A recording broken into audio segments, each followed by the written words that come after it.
ये कहानी है एक ऐसी स्त्री की जिसने अपनी सुंदरता, चतुराई और तंत्र विद्या के सहारे न केवल गांव के लोगों को अपने वश में किया, बल्कि अपने लालच और हवस के चलते खुद को भी विनाश के रास्ते पर ले गई। ये कहानी शक्ति, मोह और दुरुपयोग की एक गाथा है जो मानव स्वभाव की गहराई को उजागर करती है। माया एक छोटे से गांव में रहती थी।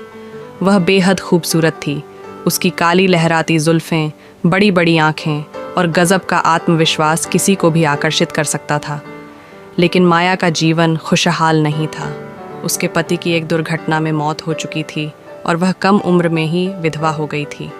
गांव के लोग उसकी सुंदरता पर मोहित थे और उसकी मजबूरी का फ़ायदा उठाकर कई लोगों ने उसे अपनी हवस का शिकार बनाया। हमारा समाज बड़ा ही निष्ठुर है। कोई उस पर दया नहीं करता। सब लोगों को मदद के नाम पर उसका शरीर चाहिए। बस यही से शुरू होता है खौफनाक सफ़र। माया जानती थी कि सिर्फ दया के सहारे उसका जीवन नहीं चल सकता। उसने ठान लिया कि वह कुछ ऐसा करेगी जिससे न केवल वह स्वतंत्र बनेगी, बल्कि वह शक्ति भी हासिल करेगी। उसी गांव के बाहर एक प्राचीन मंदिर था जिसे लोग तांत्रिक मंदिर कहते थे। वहाँ एक साधु महाराज रहते थे जो तंत्र विद्या में पारंगत माने जाते थे। लोगों का कहना था कि उनकी सिद्धियाँ इतनी प्रबल थीं कि वे किसी को भी अपने वश में कर सकते थे। माया ने इस मंदिर और साधु महाराज के बारे में सुना रखा था। उसने तय किया कि वह वहाँ जाकर तंत्र विद्या सीखेगी, लेकिन उसके इरादे सिर्फ ज्ञान प्राप्त करने तक सीमित नहीं थे। और एक दिन माया मंदिर पहुंची। साधु महाराज, जो लगभग 50 वर्ष के थे, ध्यान में लीन थे। माया ने उनके सामने अपनी बात रखी। महाराज, मैं तंत्र विद्या सीखना चाहती हूँ, मुझे अपनी शरण में लीजिए, माया ने निवेदन किया। साधु ने पहले तो माया को नज़रअंदाज किया, लेकिन जैसे ही उनकी नज़र माया के चेहरे पर गई, वे उसकी सुंदरता से प्रभावित हुए और साधु के मन में भी काम वासना जाग उठी। माया ने भी साधु की कमजोरियों को भांप लिया और कुछ पाने के लिए खोना भी पड़ता है, यही सोचकर उनकी प्रशंसा करती, उनकी सेवा करती और धीरे धीरे उनका विश्वास जीतने लगी। साधु महाराज ने माया को तंत्र साधना सिखाना शुरू किया। माया को सीखने में गहरी रुचि थी और वह जल्दी जल्दी विद्या में प्रवीण होती जा रही थी। इस बीच साधु महाराज और माया के बीच एक अनकहा प्रेम पनपने लगा। साधु अब माया पर पूरी तरह निर्भर हो गए थे। माया ने उनकी भावनाओं का इस्तेमाल अपनी स्थिति को मजबूत करने के लिए किया। इस तरह समय बिताता गया। कुछ वर्षों में माया ने तंत्र विद्या के सभी रहस्यों को सीख लिया। उसकी शक्ति इतनी बढ़ गई कि वह साधु महाराज से भी अधिक शक्तिशाली हो गई। लेकिन अब माया के मन में लालच और हवस का जन्म हो चुका था।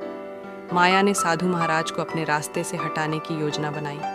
उसने एक विशेष तंत्र क्रिया के दौरान उन्हें धोखे से बलि के लिए तैयार किया। साधु ने माया की सच्चाई को बहुत देर से समझा। बलि के बाद माया ने मंदिर और उसकी सारी सिद्धियों पर अधिकार कर लिया। अब माया ने अपनी शक्तियों का इस्तेमाल लोगों को वश में करने के लिए करना शुरू कर दिया। वह गांव के प्रभावशाली लोगों को अपने तंत्र मंत्र के जरिए गुलाम बनाती और अपनी इच्छाओं की पूर्ति के लिए उनका शोषण करती। गांव के लोग उसकी दहशत में जीने लगे। लेकिन हर बुराई का अंत होता है। गांव के बुजुर्गों ने एकजुट होकर माया के खिलाफ खड़े होने का फैसला किया। वे एक प्राचीन विद्वान के पास गए जो तंत्र विद्या का ज्ञान रखते थे।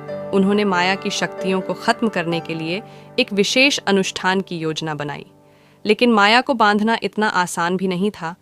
उस योगी ने माया कितनी ताकतवर है इसका जायजा लिया और गांव के लोगों को बताया, माया बहुत ज्यादा ताकतवर है, मेरे तंत्र मंत्र का इस पर कोई असर नहीं होगा, इसे समझना होगा, इसके सामने विनती करनी होगी, तभी कोई समाधान निकाल सकता है। योगी महाराज गांव के बड़े बुजुर्गों को लेकर माया के पास गए और उसे समझाने लगे।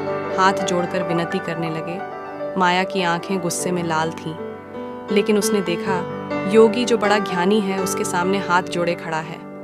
माया के मन में भी आदर भाव पैदा हो गया। लेकिन उसने एक शर्त रखी, गांव का कोई भी उसे गंदी नज़र से नहीं देखेगा। सभी गांव वालों ने हाथ जोड़कर कहा, अब ऐसा नहीं होगा, बल्कि आप तो इस गांव की रक्षक हैं। आप दिनहीन की मदद करें। और फिर से गांव में शांति और अमन स्थापित हो गया। आज पूरा गांव उन्हें एक देवी के रूप में मानने लगा और माया भी सबकी मदद करती। गांव में शांति और अमन चैन हो गया। माया जो कभी एक विधवा का अपमानजनक जीवन जीती थी, आज वो गांव के लिए जीती जागती देवी का रूप ले चुकी है। आज गांव में शांति और अमन है। कहानी कैसी लगी कमेंट में लिखें और लाइक, शेयर और सब्सक्राइब करें। धन्यवाद।